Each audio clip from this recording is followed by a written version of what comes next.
Hey guys, I'm Zellsis from Cloud9 Valorant, and I'm currently at Red Bull Homegrowns. The Red Bull home ground brings together the advantage of being at home, and for you, it's going to be one of your few times that you get to play in the United Kingdom. But for yourself, being back home, what was your journey like to get into esports? My journey into esports was kind of interesting. I didn't really know about esports gaming, like the scenes and stuff like that. I started out watching like streamers and stuff like that on Twitch. So my first like esport game was League of Legends. I was gonna go pro in League before anything, and then my challenger team ended up dying. So then I started playing CS:GO with like my high school friends, and then I eventually like got really good at that game, and then it kind of just like took off from there. Growing up, did you have any idols or people that you looked up to, whether it be a professional streamer or maybe someone mainstream in sports or music or anything? I wasn't really big into sports when I was younger, but like my esports idols, I guess I would say like Shroud. I watched a lot of Summit, Tyler One, stuff like that. Streamers like that. Players, it was kind of like Faker was like the guy. I used to watch like TSM League of Legends, like Dyrus and those guys. The original C9 roster actually, like Meteos, Balls, Sneaky, High, those guys. Like I really like those guys. Lemonation. So those guys kind of like pioneered my esports dream. Like I kind of like followed them a lot and all that other stuff. Have any of, which of all the idols that you just listed, who has had the biggest inspiration to your career and your play style? Is there anybody in particular that you've learned anything that you can take into Valorant? My biggest inspiration, I would have to say, like my overalls, like from starting, is probably Shroud. He kind of like paved the way of like being like a top tier pro player while also like building a brand, being like the quote unquote like sports to like esports transition, like because like sports players, they all have big brands, big fan bases, while also being like a really good player. And I think like esports kind of lacks on that. Like esports players don't really build their brands. It's kind of hard to build like a fan base because it's like a growing system, like a growing scene. So hopefully like more players get into that. But I think it was Shroud because he kind of like did content while also being a top tier player. So yeah. Awesome. So Manchester is quite rich with culture, especially within the music scene, both northern rock and indie rock. Do you have any pre-match playlists or routines that you go into before playing? Like music? Yeah. I'm kind of like a sad emo boy right now with my music. So, I kind of listen to like Frank Ocean, Rod Wave, a bunch of lo-fi stuff. But usually if I have like hype music, it's like rock bands like Rise Against or 3 Days Grace maybe, a couple others. But yeah, right now I'm kind of just listening to like the melody, vibey, sad stuff. Yeah.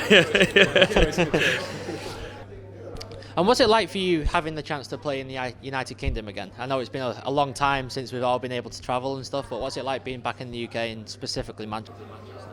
Being in Manchester, like I love traveling. That was like the biggest thing for like esports is like being able to, get the life experiences, see the world. It's like a blessing every day to be able to do what we're doing. So to be back here in Manchester, I've been here. I want to say I've been here a few times, but I think it was like mostly London. Maybe now I'm thinking about it. Face It, majors, MDLs, stuff like that for CS:GO. So, but being back here, first tournament with Cloud9, last tournament of the year, I think I want to say, like the LAN, before the next year starts. So it's fun to be here. So this is your second stint back on C9. Obviously, you were here back in your CS:GO days. What drew you back to the organization? Not many people know this, but back in the day, I'm not gonna like get too much into the drama, but obviously Cloud9 was my dream org back in the day. Obviously that roster kind of failed. I wasn't ready to jump to that kind of level yet. But now being in Valorant, new game, new scene, it's been a couple years, so I've matured a little bit. Vanity, I've wanted to play Vanity since forever still. So I think it was just kind of like a no-brainer to come here. I think this is like the highest winning roster possible. If not, whatever, we're still going to play. So, but hopefully it all goes well. As you said, you've just been reunited with Vanity. It's been a while since you played on the version 1 roster, but what's it going to be like playing with him again? I mean, I love Vanity. From like caller to like player to me, he like instills a lot of confidence in me, which I've always struggled with in myself. Like, I'm a very confident player, but to like bring it out and like always have it, he kind of like did that for me on V1, which allowed me to be like kind of like the best player I could be. So, and I kind of like support him in his ways. You know, IGLs need like their like second-hand man, like helps them with calls, helps them mood, stuff like that. And I think like that's kind of like my main role. And I can kind of play anything. So I think overall it kind of fits like me and him together as like a duo almost. So yeah, it'll be interesting to see what we can do this year together. And obviously we saw the roster being rounded off with Ye, who was the prime target for most people during the roster mania.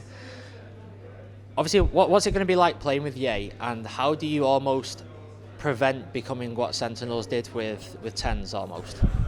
So again, I mean, people know this probably. We're going back in time a little bit on all these questions, but me and Ye played on a team in CS, and we always won one thing on that team. We always won one thing. So hopefully we can win this, but like we can win a couple more maybe after this. But no, Ye is like, you know, obviously the best player in the world right now.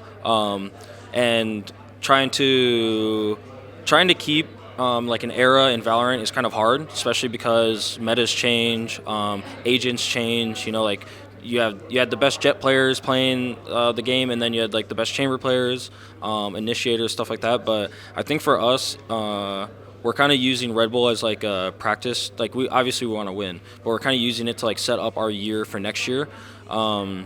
And I think to prevent like the whole, you know, Sentinels was super hot and then they kind of dropped off. I think to prevent that, we're just going to focus on always being able to change our game. I think the biggest thing with Sen was, you know, when you're at the top, everyone watches you. So it's kind of hard to stay at the top unless you're like constantly innovating. And I think with our support group, like our staff, our coach, analysts, managers, stuff like that, I think like we'll do a good job of making sure we don't peak, like we don't plateau, basically. Fantastic. And finally, from me, going into the Red Bull home ground, what are your expectations and aspirations? Going into Red Bull, I mean, everyone's expecting us to win everything. Well, not win everything, but, you know, Cloud9 super team, yada, yada. Frankly, I don't give a shit. I don't know if I can swear, sorry. Frankly, I don't give a shit. I'm just here to play and, you know, make games enjoyable. Obviously, I want to win, but, you know, it's not, you know, we lose at Red Bull, it's not the end of the day. But obviously, I would like to win this event. It would be good to start the year technically and end the year with a win. So, yeah. So, first question, what would you be doing if you weren't a Valorant? Male stripper. No. Maybe male stripper, I'm not going to lie.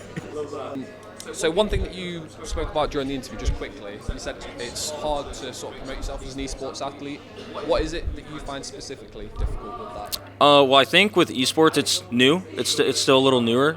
You don't have like the I'm gonna call it system. Like you don't have like the higher ups to kind of coach the younger, like football, you know, football, basketball, soccer, all the tennis, everything. You kind of like grew up in years and stuff like that. Whereas esports, it kind of was just like, okay, here's this.